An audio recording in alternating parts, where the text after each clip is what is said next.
So, మనకి ఒక 3 అంశాలు ఇక్కడ తెలియజేయబడతా ఉన్నాయి. అపోస్తలుడైన యోహాను సాక్ష్యం చెప్తా ఉన్నాడు. ఇదిగో నేను త్వరగా వచ్చుచున్నాడని యేసుక్రీస్తు సెలవిచ్చి ఉన్నాడు. ఇది మనము వినిన వారమిగా ఉన్నాం కనుక వినినవాడును రమ్మని పలకవలను అని యోహాను మనకి సెలవిస్తూ ఉన్నాడు. అదేవిధంగా ఆత్మయు పెళ్లి కుమార్తెయు రమ్ము అని పలుకుచున్నారు.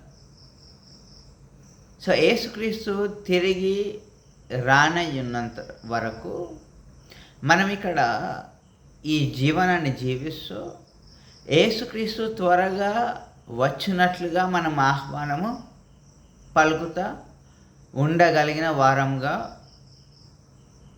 ఉండాలి. అంటే మనము సిద్ధపాటుగా క్రీస్తు అయిన యేసును మనం ఆహ్వానించే వారంగా ఉండాలి. మనం ఆహ్వానించే వారమిగా ఉన్నాము అని అంటే మనం ఖచ్చితంగా కూడా సమృద్ధి అయిన జీవంలో మనం జీవిస్తూ ఉన్నాం అనే దానికి సాదృశ్యం, నిదర్శనం.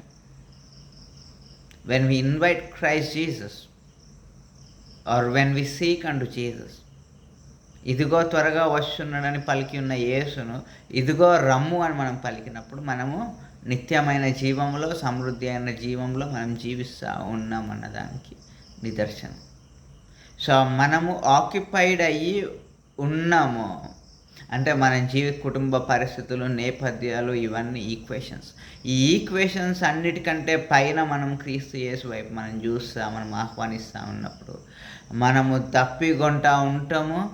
అయితే ఆ నిత్య జీవము, ఆ జీవ జలమును ఉచితంగా పుచ్చుకుంటున్న వారముగా కూడా ఉంటాం.